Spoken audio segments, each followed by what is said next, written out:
There is a very specific quiet moment when it finally hits you. It usually does not happen during a massive argument or in the middle of a dramatic breakup. It happens in the margins. Maybe it happens while you are staring at a screen, watching 3 gray typing dots appear and disappear, your stomach tied in knots over a text message that should not be a big deal. Maybe it happens when you catch yourself typing, deleting, and retyping a sentence for the 4th time, just to make sure you do not sound too needy or too demanding or too much. Or maybe it happens when you look in the bathroom mirror at the end of a long day and you suddenly realize you have absolutely no idea who is looking back at you. In that moment, a heavy, sinking truth washes over you. You realize that somewhere along the line, you have completely lost yourself. You have spent so much time bending, accommodating, and shrinking to fit into someone else's life that you no longer recognize your own shape. If you know this feeling, I want you to take a deep breath. You are not alone, and more importantly, you are not broken. We often think of begging for love as something dramatic and cinematic. We picture someone literally on their knees, crying, pleading with someone not to walk out the door. But in reality, begging for love is rarely that obvious. It is usually much quieter and far more insidious. Begging for love looks like over-explaining your perfectly valid feelings, hoping the other person will finally understand and validate them. It looks like apologizing when you did absolutely nothing wrong, just to keep the peace. It looks like silencing your own needs, your own preferences, and your own voice, because you are terrified that if you take up too much space, they will leave. It is the exhausting daily performance of trying to be easy to love. But here is the truth that this audiobook is going to help you internalize. When you have to shrink yourself to remain in someone's life, you are not actually keeping them. You are only losing yourself. This is not a book about blame. It is not about feeling guilty for the times you compromised your boundaries or the times you stayed far longer than you should have. Self-abandonment is a survival mechanism. At some point in your life, probably much earlier than you realize, you learned that love was conditional. You learned that to be safe, to be accepted, and to be valued, you had to perform. You did what you had to do with the tools you had at the time. There is no shame in that, but those tools are no longer serving you. In fact, they are the very things keeping you stuck, anxious, and deeply unfulfilled. The strategies that once kept you safe are now keeping you small. This book is your roadmap out of that cycle. In the chapters ahead, we are going to break down exactly how you got here.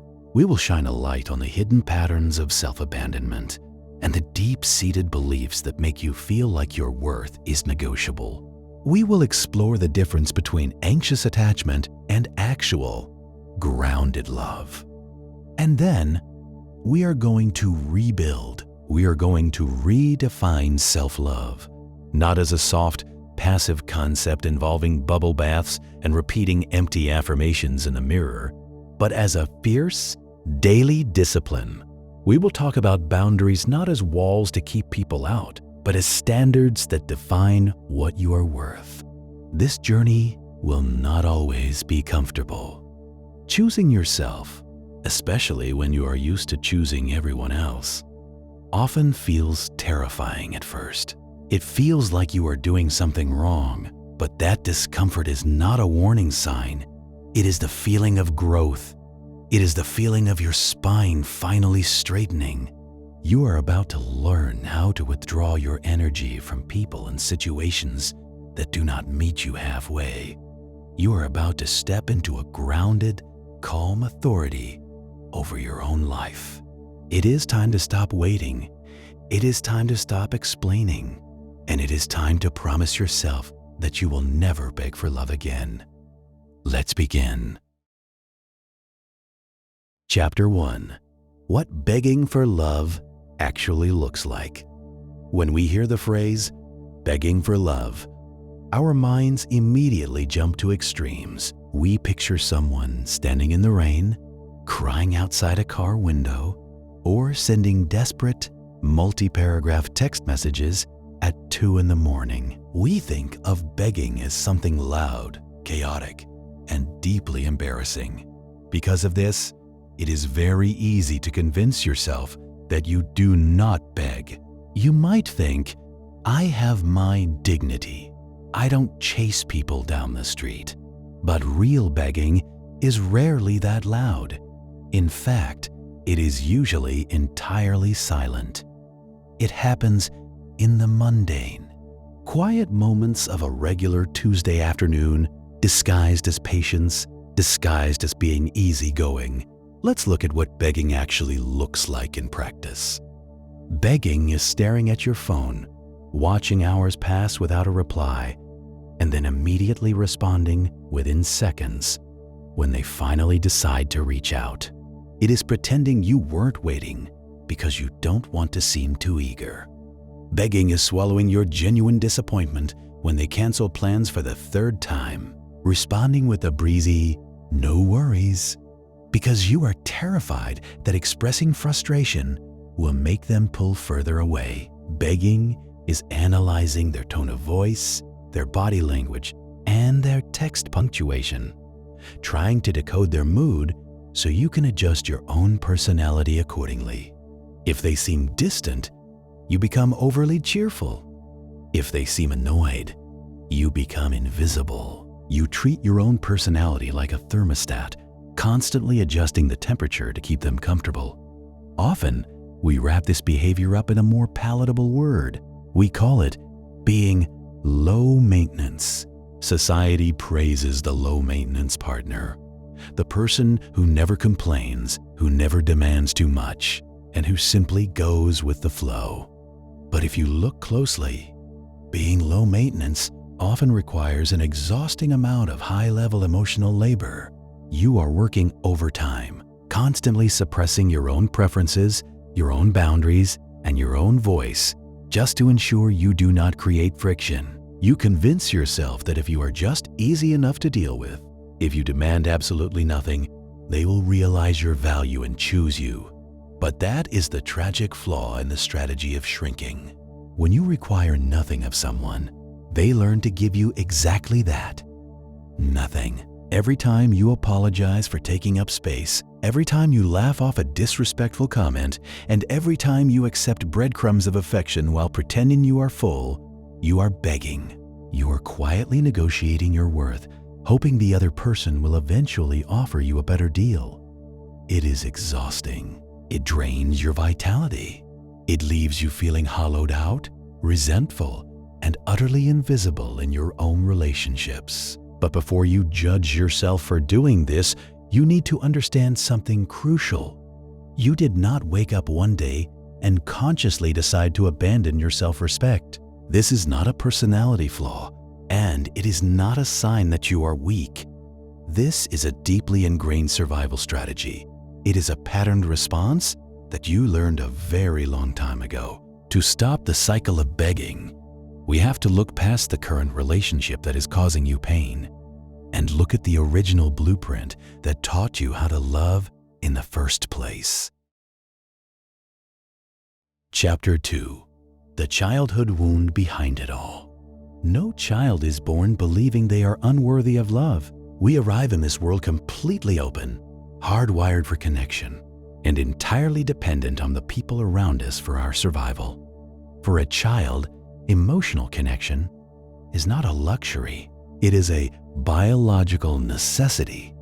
But what happens when that connection is not freely given? What happens when the adults you depend on are emotionally unavailable, highly critical, unpredictable, or overwhelmed by their own unresolved trauma? A child in that environment faces a terrifying dilemma. They cannot afford to recognize that their caregivers are flawed or incapable, because that would mean they are fundamentally unsafe. So, the child's brain does something incredibly tragic, but highly adaptive. takes the blame. Instead of thinking, my parents are incapable of loving me the way I need, the child's mind decides, there must be something wrong with me. If I am just a little bit better, a little bit quieter, or a little bit more helpful, then they will love me. This is the exact moment the wound is formed. This is the moment you learn that love is not a baseline condition of your existence, but a transaction, a reward that must be continuously earned through performance. You might have learned that you were only loved when you achieved perfect grades, turning you into a chronic overachiever who burns out just to feel seen. You might have learned that you were only loved when you were completely invisible and demanded nothing, turning you into an adult who apologizes for taking up oxygen.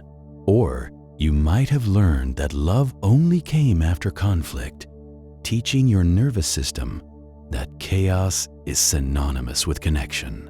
Whatever your specific performance was, it became your blueprint for relationships. You packed up this deep-seated belief that you are inherently unlovable in your natural, unedited state, and you carried it with you into adulthood. Now, when you meet someone who's emotionally distant, inconsistent, or unable to meet your needs, it does not trigger a red flag. It triggers a profound, subconscious sense of familiarity. Your inner child recognizes the dynamic immediately. It feels like home. And so, the old survival program boots up. You lean in, you start performing. You try to fix them, accommodate them, or mold yourself into whatever you think they want, convinced that this time, if you just try hard enough, you can finally win the conditional love you were denied all those years ago. You are not chasing this person because they are so incredibly special. You are chasing them because their distance is allowing you to replay your oldest wound. Understanding this is the most crucial step toward your freedom. The intense, agonizing pull you feel towards someone who breadcrumbs you is not a sign of true love or a soulmate connection. It is the echo of a child trying to earn their place in the world. But you are no longer that child. You are an adult, and you have the power to rewrite the blueprint. You just have to be willing to look the wound in the eye and finally offer yourself the unconditional acceptance you have been begging others to give you. Chapter 3. Why Begging Destroys Your Inner Power. There is a profound psychological cost to chasing someone who is walking away, or over-explaining yourself to someone who is committed to misunderstanding you. The cost is not just your time, and it is not just your dignity. The true cost is your inner power. To understand why this happens, we have to look at the mechanics of self-worth. Self-worth is not a static number you are born with. It is a living, breathing reservoir that is constantly being filled or drained by the daily actions you take and the promises you keep or break to yourself. Every single time you silence your own needs to keep someone else comfortable, you are not just making a polite compromise, you are sending a direct, undeniable message to your own subconscious. You are telling your brain, their comfort is more important than my reality. Their presence is more valuable than my peace. When you repeat this action over and over, you begin to systematically dismantle your own self-trust. And without self-trust, your inner power collapses. This creates a devastating, self-fulfilling loop. Because you have abandoned yourself to hold on to them, you now feel incredibly empty. You feel hollow. And because you feel hollow, you suddenly need them even more to fill the void that your own self-betrayal created. You start relying on their texts, their validation, and their breadcrumbs to feel okay. Because you no longer know how to be okay on your own. You have essentially handed over the remote control to your emotional nervous system. If they are warm, you are happy. If they are distant, you are in agony. But let us look at how this dynamic plays out from the outside. What happens to the other person when you beg, shrink, and accommodate? It does not make them love you more. In fact, it almost always pushes them further away. Human beings are intuitively wired to respect boundaries and grounded energy. When you lack boundaries, when you are willing to accept any behavior just to keep someone around, you do not appear loving. You appear heavy. You appear entirely dependent.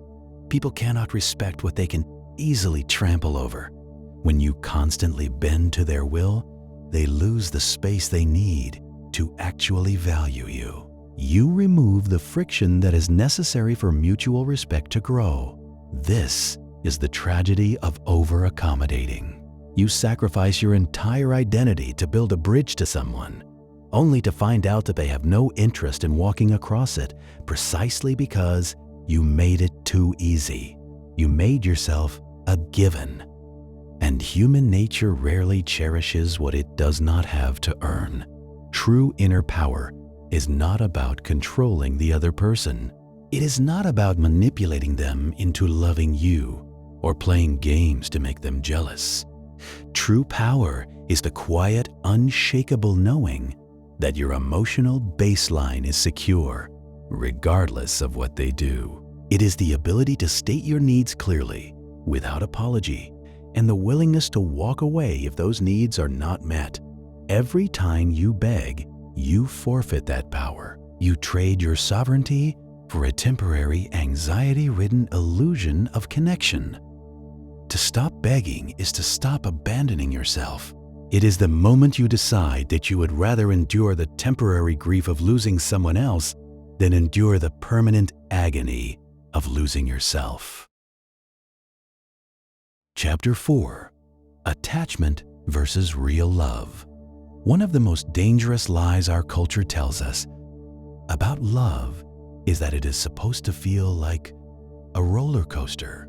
We are conditioned by movies, music, and literature to believe that true romance is dramatic. We are taught that phrases like, "I cannot live without you," or "I lose my mind when you are not around," are the ultimate expressions of devotion. But there is a massive, fundamental difference between loving someone and needing someone, and confusing the two is exactly what keeps you trapped in the cycle of begging. When you are in a state of anxious attachment, your body is in survival mode. The constant highs and lows, the frantic checking of your phone, the euphoric relief when they finally give you attention, and the crushing despair when they pull away, that is not passion. That is a trauma bond. That is your nervous system being repeatedly triggered and soothed by the exact same person. Anxious attachment masquerades as deep feeling. It convinces you that because you are in so much pain, because you are thinking about them every second of the day, you must be profoundly in love. You mistake the intensity of your anxiety for the depth of your connection.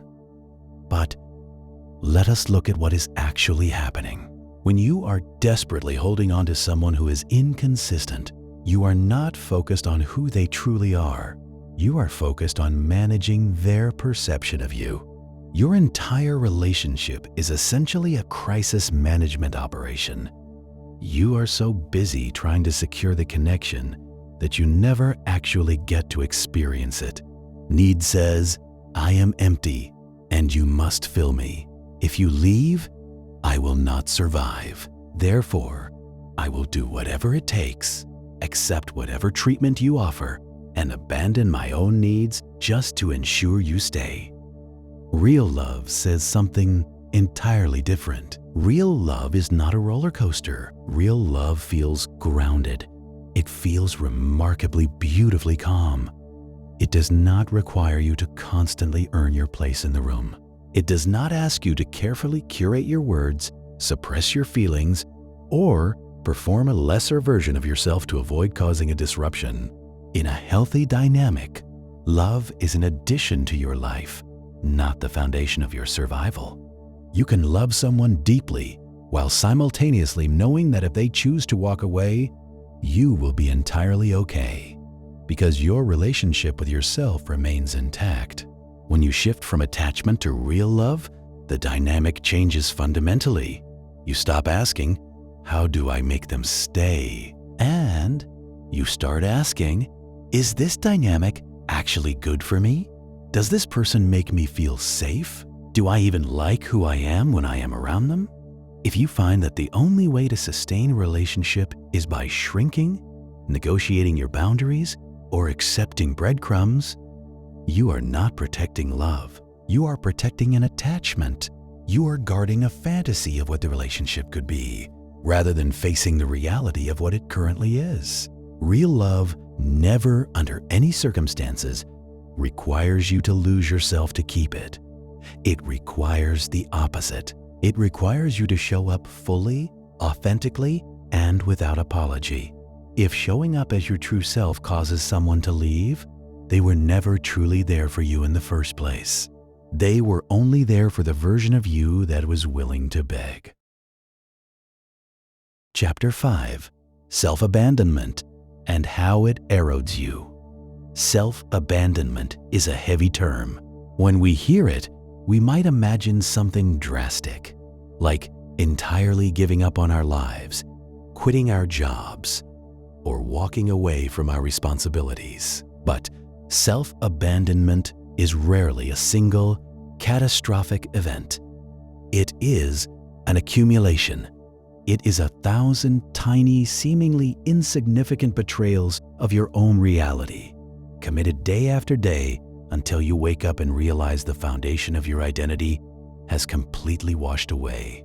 Let's look at how it actually happens. Self-abandonment is agreeing to go to a restaurant you hate because you don't want to be perceived as difficult.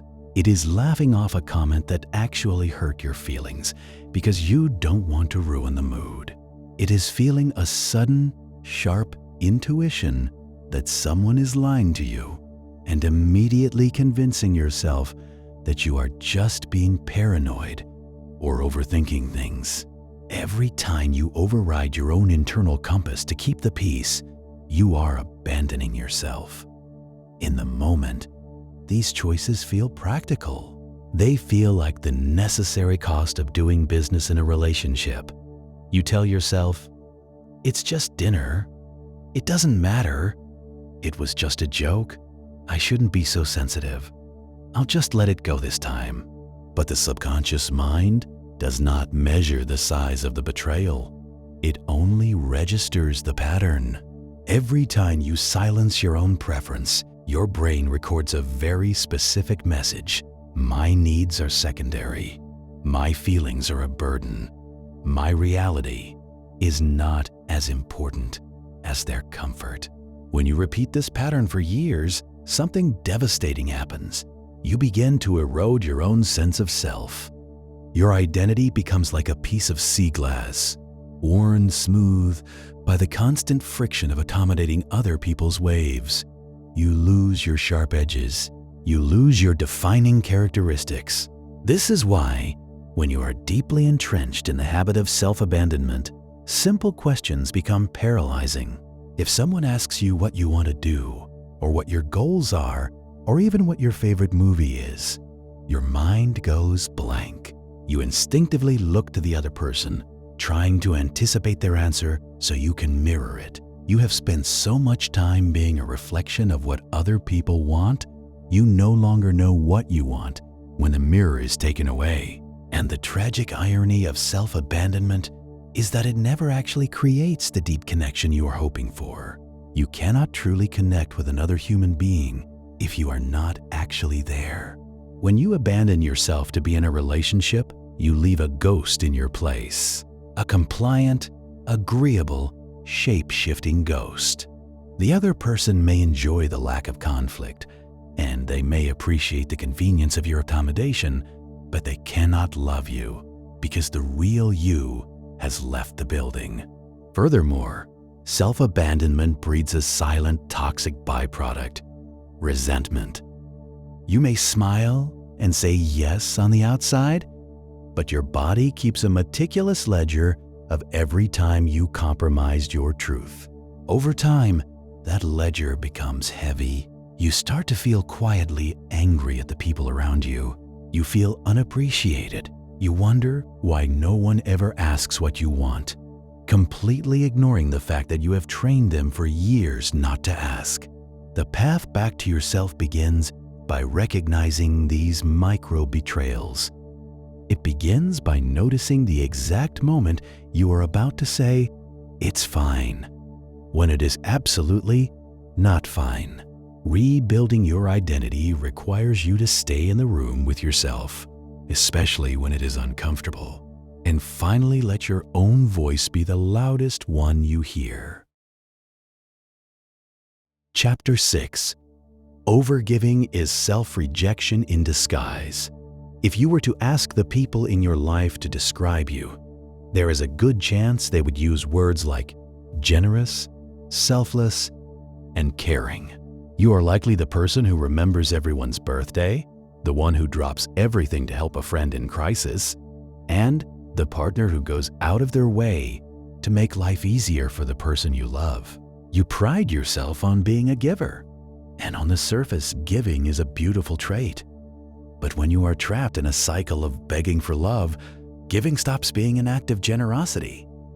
It becomes a strategy. When you do not fundamentally believe that you are worthy of love just for existing, you feel an intense pressure to prove your value.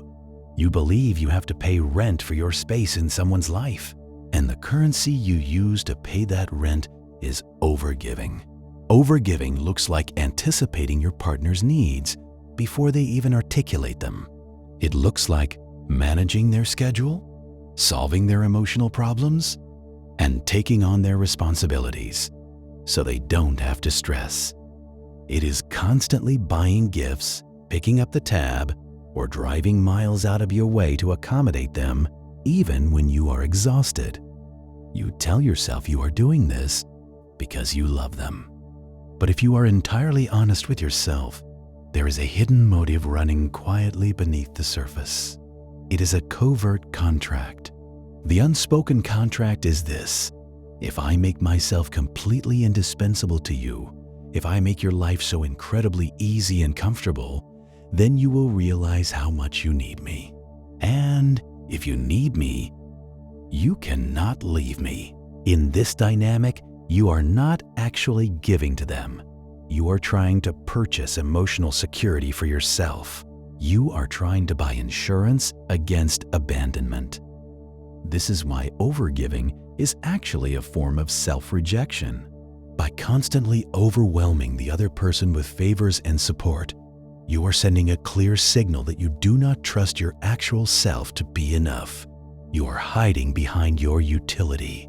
You are saying, "Don't look at me, look at everything I do for you." The tragedy of this strategy is that it almost always backfires. When you overgive, you disrupt the natural balance of a relationship. A healthy dynamic requires reciprocity. It requires both people to step up, invest, and care for one another. But when you rush in to do everything, you leave no room for the other person to show up for you. You train them to be passive. And, more dangerously, compulsive givers act like a magnet for a very specific type of person: compulsive takers. If your primary way of relating to the world is by giving until you are empty, the only people who will remain in your orbit are those who are perfectly comfortable watching you empty yourself. A healthy person will feel suffocated by the lack of boundaries. A taker will simply pull up a chair to the feast. Eventually, the covert contract goes unfulfilled. You realize you have poured all your energy into someone who is not pouring anything back. You feel exhausted, used, and deeply resentful. You wonder how someone could be so selfish, completely missing the fact that you built the very dynamic that allowed them to be. True generosity is freely given, without strings, and it is given from a cup that is already full. It does not leave you resentful. If you feel bitter about how much you are doing for someone, it is not a sign that they need to change. It is a sign that you need to stop giving, step back, and ask yourself why you feel the need to buy the love you desperately want. Chapter 7. Loneliness is not the enemy. Panic is. If you trace the root cause of every text you regret sending, every boundary you regret dropping, and every time you went back to someone you knew was wrong for you, you will likely find the exact same emotion sitting at the bottom of it all. The fear of being alone. Our culture treats being alone as a failure condition. We are conditioned to believe that an empty Friday night or a quiet apartment is a sign that we are unwanted. So, when a relationship ends or when someone pulls away and the room goes quiet, a massive wave of discomfort hits you. We usually call this feeling loneliness. But if you actually sit with it and pay attention to your body, you will realize that what you are feeling is not just loneliness, it is panic. Loneliness is a natural human emotion. It is a dull, quiet ache. It is the simple desire for connection. Loneliness is sitting on your couch on a rainy Sunday and wishing you had someone to share a cup of coffee with. It is uncomfortable, but it is manageable. It does not control your behavior. Panic, on the other hand, is a physical emergency. Panic is a tight chest, a racing heart, and a frantic mind. Panic screams at you that the silence is dangerous. It tells you that if you do not fix the disconnect immediately, you are going to be isolated forever. It convinces you that your survival depends on getting their attention right now, because it feels like an emergency. You respond with emergency measures. You send the double text. You lower your standards. You accept the late-night call from the person who ignores you during the day, just to temporarily relieve the terrifying pressure in your chest.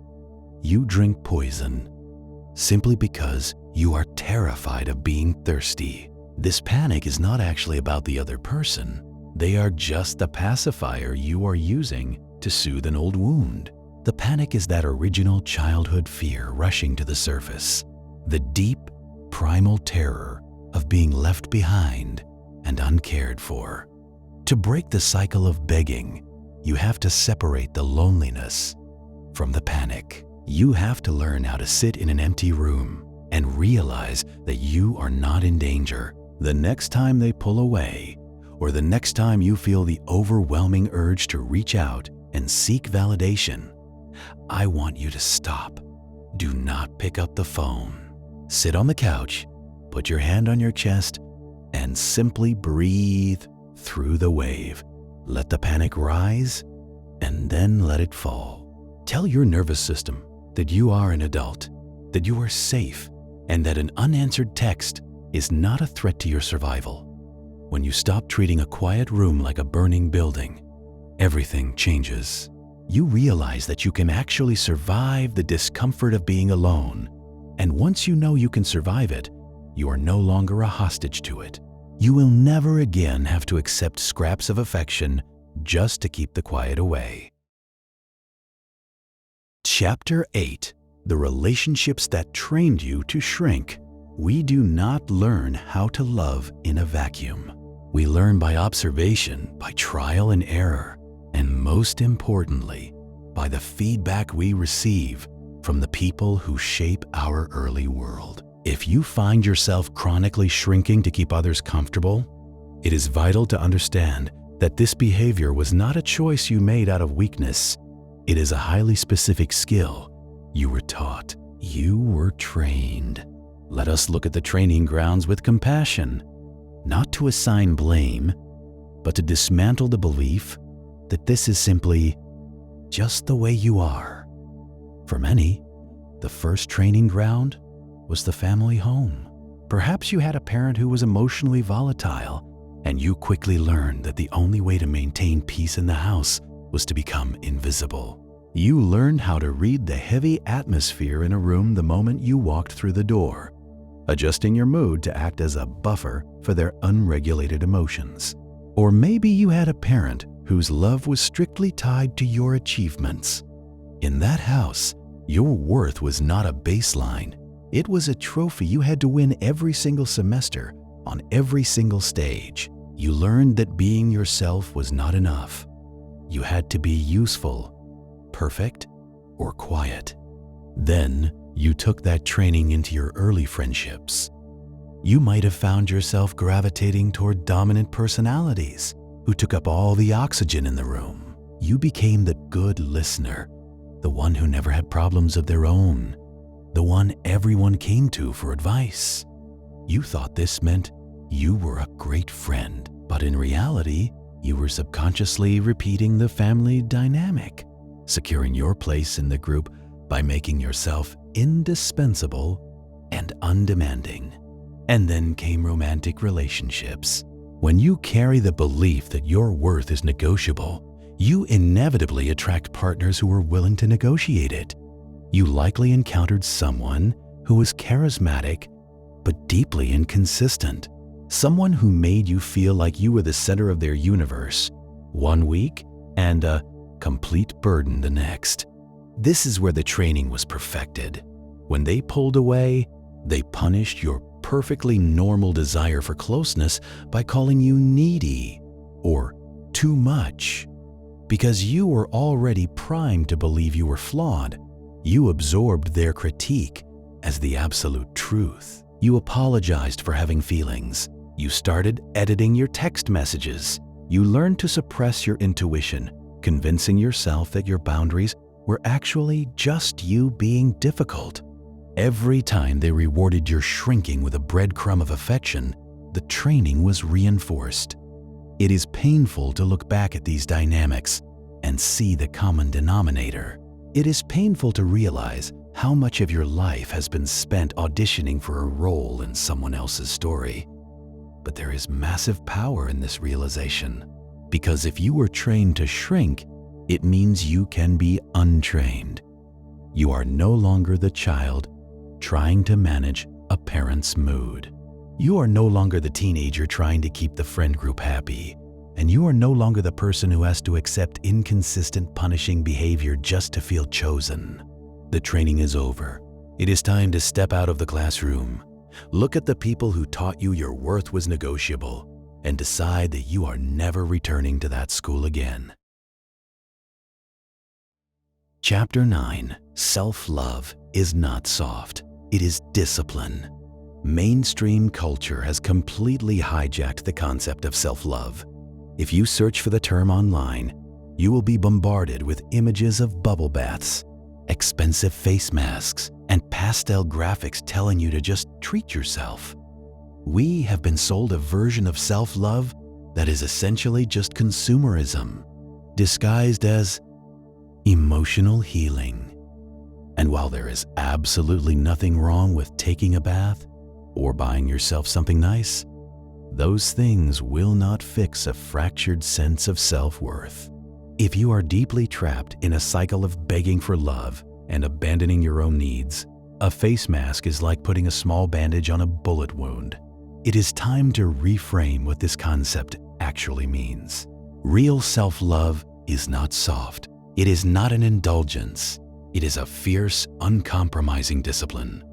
Self-love is the brutal, often deeply unglamorous practice of becoming your own protector. It is the act of treating yourself with the exact same high-level standard of care that you so easily pour out for everyone else. And most of the time, it does not feel good in the moment. In fact, real self-love is often incredibly uncomfortable.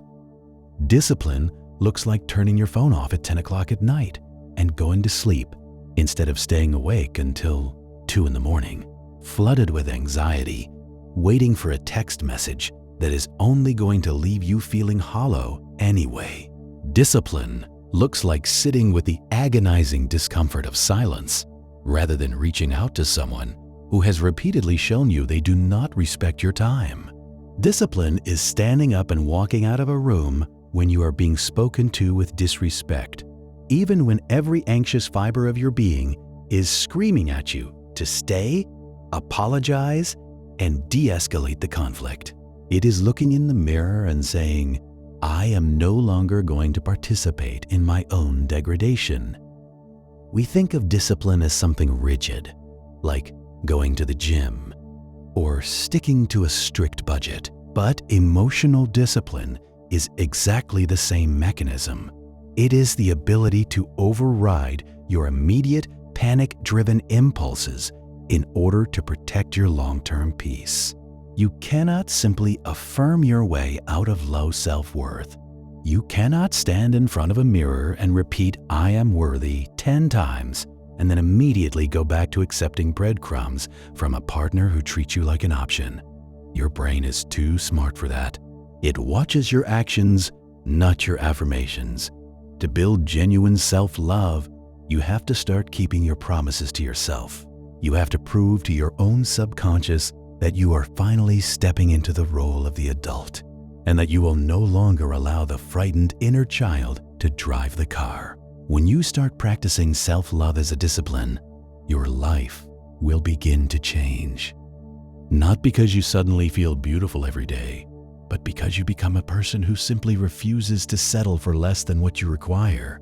And that quiet daily refusal is the most powerful force in the world.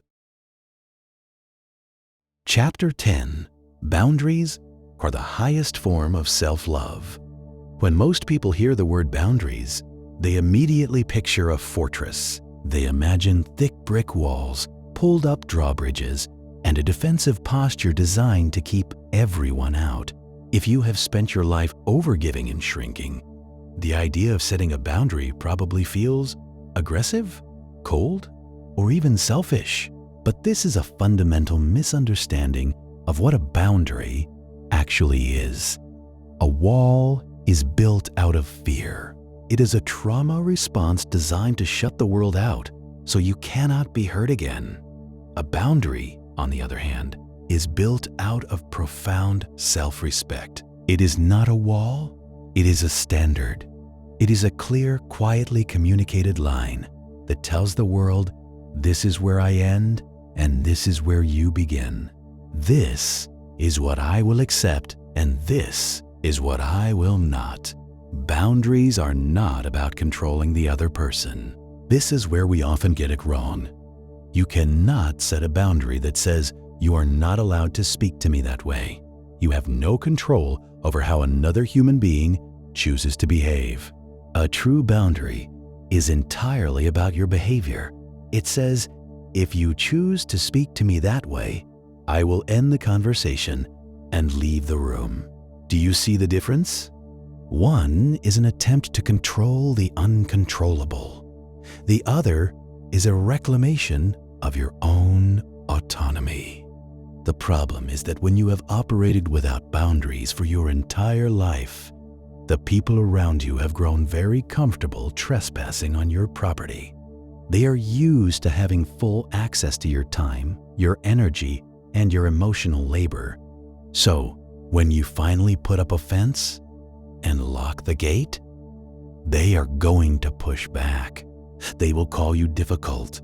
They will call you changed. They might even try to make you feel guilty for no longer being the endlessly compliant person they preferred.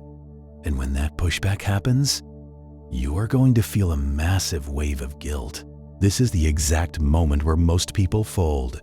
The guilt feels so heavy and so uncomfortable that they panic, tear down the boundary, and go right back to shrinking, just to make the guilt stop. But I need you to internalize this. Guilt is not a stop sign. Feeling guilty does not mean you have done something wrong. It simply means you are doing something new. You are breaking a decades-old pattern of people-pleasing. Your nervous system is sounding an alarm because you are stepping outside your familiar survival mechanism. You have to learn to sit with that guilt, breathe through it, and let it pass without letting it dictate your actions. Setting boundaries is the highest, most practical form of self-love because it is the ultimate act of self-protection.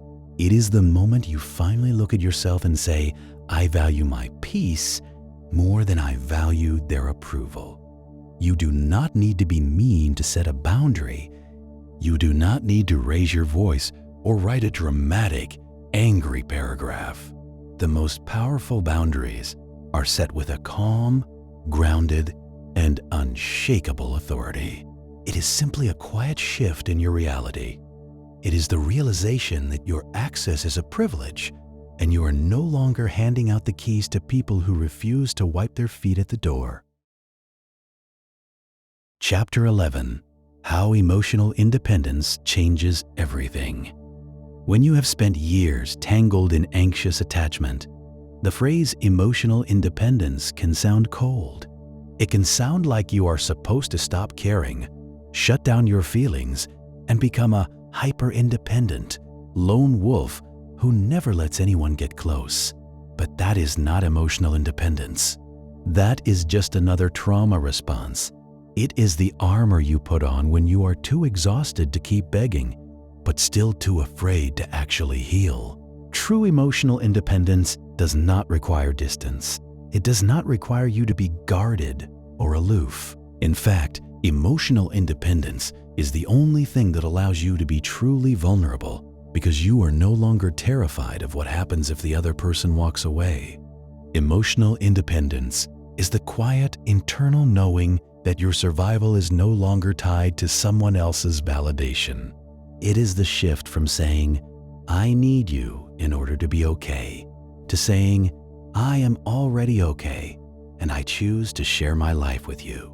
When you make this shift, absolutely everything about how you relate to the world changes.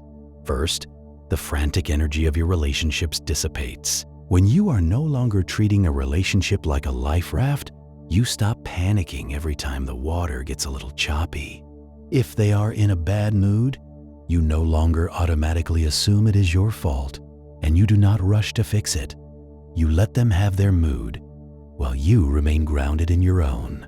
Conflict stops being a fight for your emotional survival. Because you are not terrified of abandonment, you can actually speak your mind clearly and calmly. You can say, "I don't like how you are speaking to me right now," without your voice shaking, because you are not desperately trying to manage their reaction. You are simply stating a fact. But the most profound change that happens when you become emotionally independent is the shift in your own magnetism. There is a law of human dynamics that is as reliable as gravity. Neediness repels, and groundedness attracts. When you are desperately trying to extract love, reassurance, and validation from someone, they can feel it. It feels like a subtle emotional demand placed on their shoulders. It feels heavy, and human nature dictates that we pull away from things that feel heavy.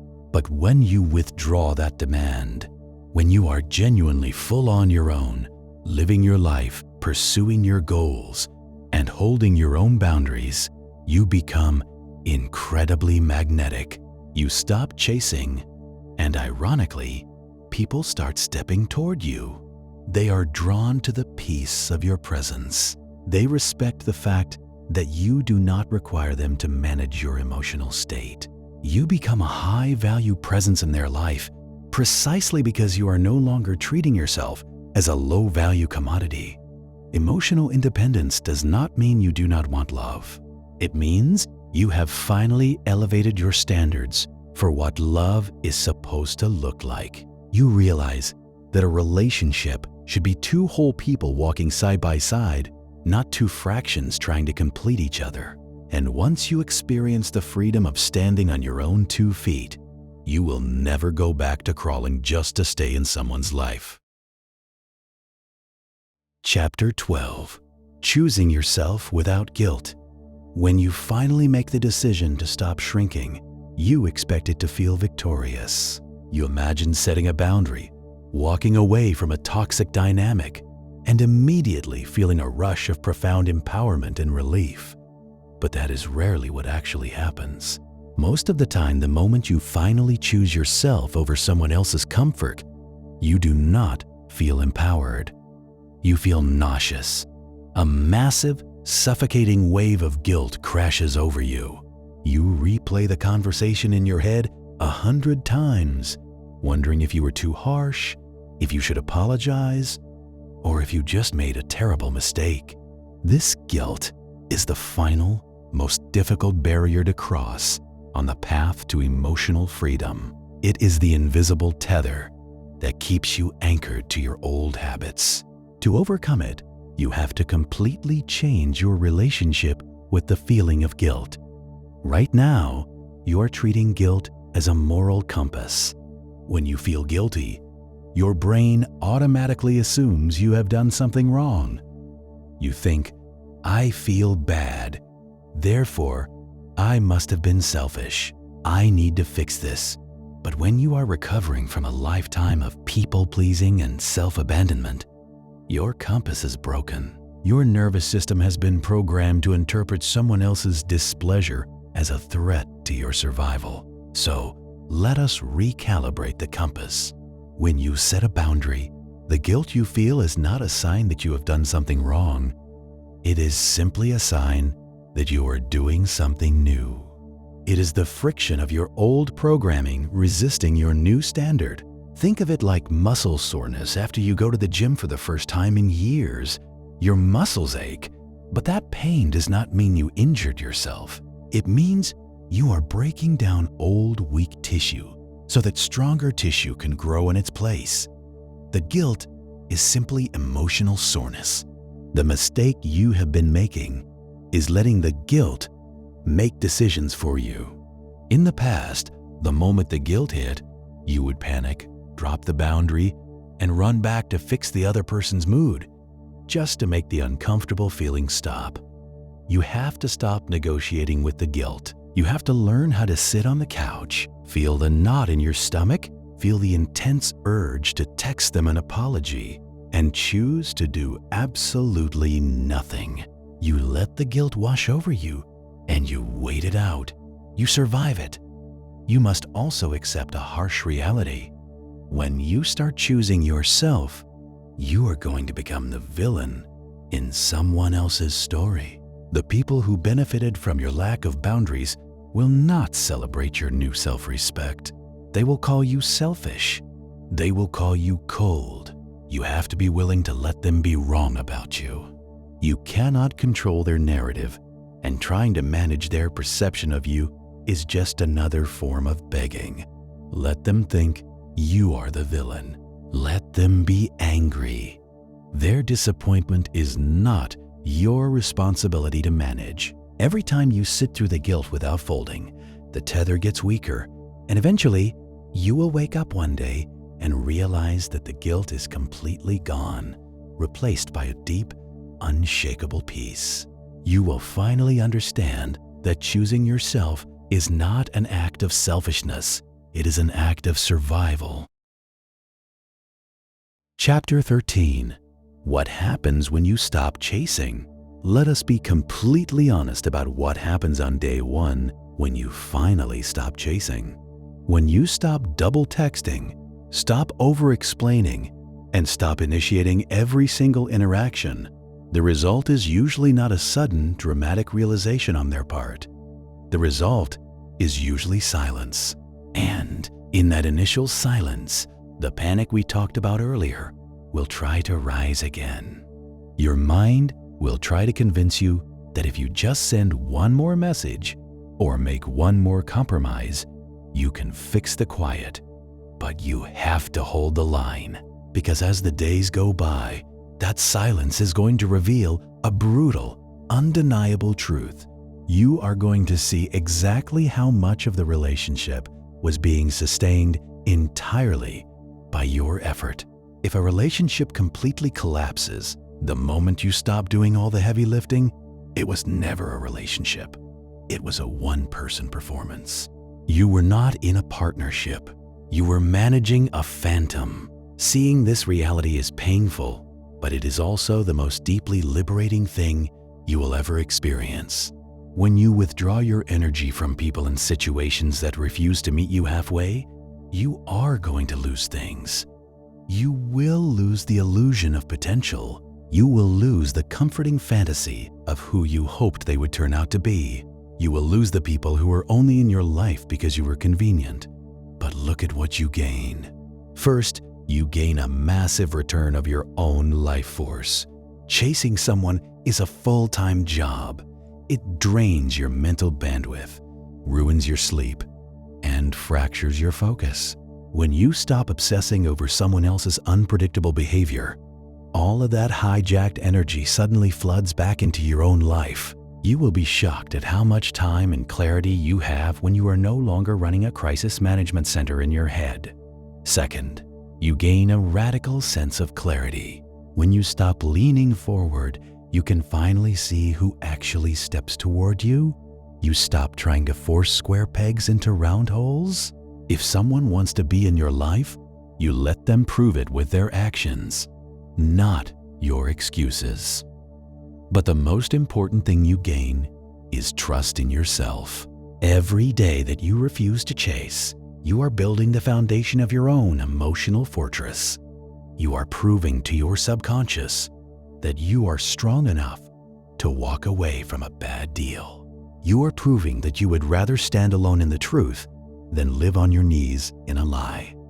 Stopping the chase is not a tactic to make them miss you. If you are going no contact, simply hoping they will realize your value and come running back, you are still playing the game. You are just begging with a different strategy. True withdrawal is final. You stop chasing not to change their behavior, but because you have finally recognized your own worth. You pull your energy back because you realize it is far too valuable to be spent on someone who does not even know what to do with it. Chapter 14. Calm authority over emotional reactions. There is a specific feeling that occurs the moment someone crosses your boundaries, acts passive-aggressively, or pulls away without explanation. It is a physiological response. Your heart rate spikes, your chest tightens, and your mind immediately begins racing with 100 different things you want to say. In that state of heightened arousal, your wounded inner child takes the wheel. You feel an overwhelming, urgent need to react. You want to fire off a multi-paragraph text message defending your character. You want to call them and demand an explanation. You want to match their coldness with your own coldness, or worse, you want to immediately apologize just to relieve the tension in your body. But acting on this urgency is exactly how you hand over your power. When you react instantly to someone else's bad behavior, you are proving that they have the remote control to your nervous system. You are showing them that all they have to do is push a button and you will dance, fight, or fold. You become a puppet to their emotional state. To break this cycle, you must cultivate the most powerful skill a human being can possess, the discipline of the pause. Between a stimulus, what someone does to you, and your response, there is a gap. For most people, that gap is non-existent. They are triggered and they instantly explode or collapse. But when you build your calm authority, you stretch that gap. You make it wider. The next time you receive a text that makes your stomach drop, or someone speaks to you with disrespect, you are going to do something radical. You are going to do absolutely nothing. You are going to put the phone down. You are going to step out of the room. You are going to let the frantic wave of adrenaline wash over you, and you are going to wait until the adult in you returns to the driver's seat. You do not respond when you are bleeding. You wait until you have bandaged the wound. When you finally do respond from a place of calm authority, the dynamic completely shifts. Instead of a desperate emotional paragraph, your response becomes a single, grounded sentence. Instead of a shouting match, your response becomes a quiet, unshakable boundary. You stop trying to convince them to understand your feelings, and you simply state your reality. I am not going to continue this conversation while being spoken to this way. We can talk tomorrow. Calm authority is terrifying to people who are used to manipulating your emotions. They expect chaos, and you give them a brick wall of peace. They expect you to chase, and you simply stand still.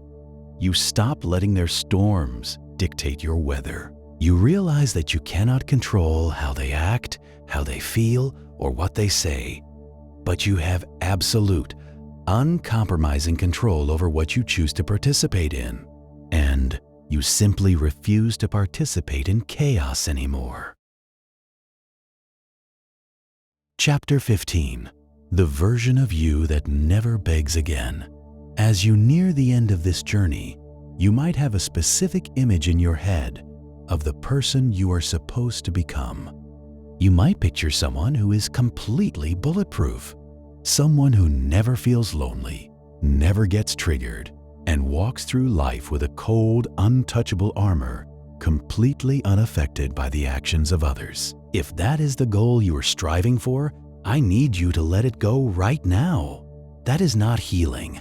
That is just dissociation. The version of you that never begs again is not a perfect, unfeeling robot. You are still going to be human. You are still going to feel a sharp sting of disappointment when someone you care about lets you down. You are still going to occasionally experience the old, familiar flutter of anxiety when a text message goes unanswered for a little too long. The difference is not that the feelings disappear. The difference is that the feelings no longer make your decisions for you. Let us look at what your daily life actually looks like when self-respect is no longer negotiable. At work, it means you stop volunteering to take on the heavy lifting for colleagues who refuse to carry their own weight. You stop staying late simply because you want the boss to validate your worth. You do your job exceptionally well, but you no longer tie your inherent value as a human being to your productivity or the approval of your peers. In relationships, the shift is even more profound. You no longer walk into a room and immediately try to read the temperature of your partner so you can adjust your own behavior. If they are having a bad day, you let them have a bad day. You do not rush in to fix it, and you do not assume it is your fault. You offer support, but you do not offer yourself as a human shield for their emotional instability. When you meet someone new, the dynamic is entirely flipped. You are no longer auditioning for them. You are no longer asking, will they like me? Instead, you are sitting back, observing their behavior, and asking, do I actually like them? Are they consistent? Do they make my nervous system feel safe? But the most beautiful transformation happens when you are entirely alone.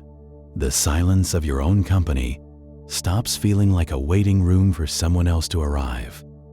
It becomes a sanctuary. The version of you that never begs again trusts their own intuition. When something feels off, you no longer spend days trying to talk yourself out of it. You do not need to gather a committee of friends to validate your boundary before you set it. You simply trust that if a situation requires you to abandon your peace, it is too expensive to keep. You become grounded. Your spine straightens.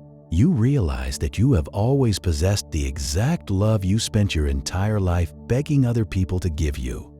You just had to be willing to give it to yourself. Conclusion.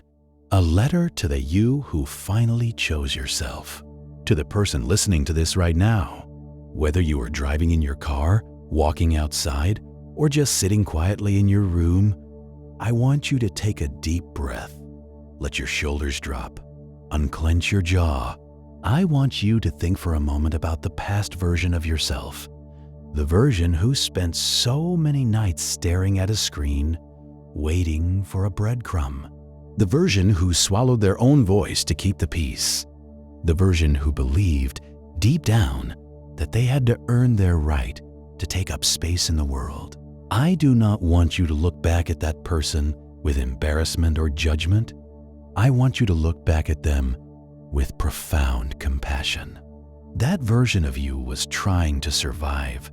They were using the only tools they had to feel safe and connected in a world that had taught them their worth. was conditional. They kept you alive. You can thank them for that, but you can also tell them, gently, that their shift is over. You have the wheel now. Choosing yourself is not a one-time event. It is a daily practice. There will be days when the old programming tries to surface, when the silence feels a little too heavy, or when the urge to shrink presents itself. That is okay. You do not have to be perfect. You just have to be aware. You now know the difference between anxiety and love. You know that a quiet room is not a threat, but a sanctuary.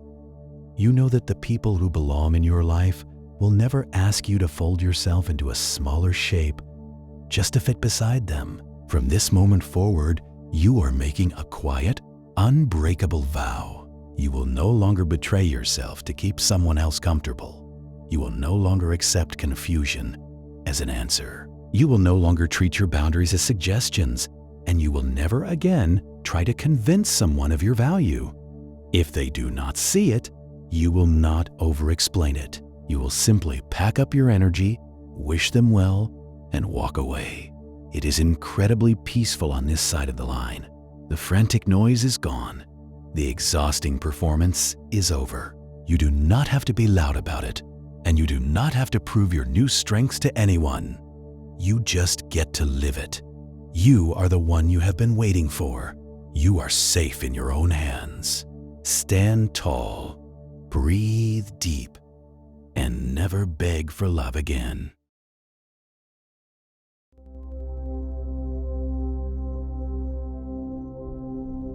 This concludes our journey today. Thank you for listening. If you found value in this, please leave a like. It really helps the channel. I'd also love to hear your favorite takeaway in the comments below. Subscribe for more audiobooks, and I'll see you in the next one.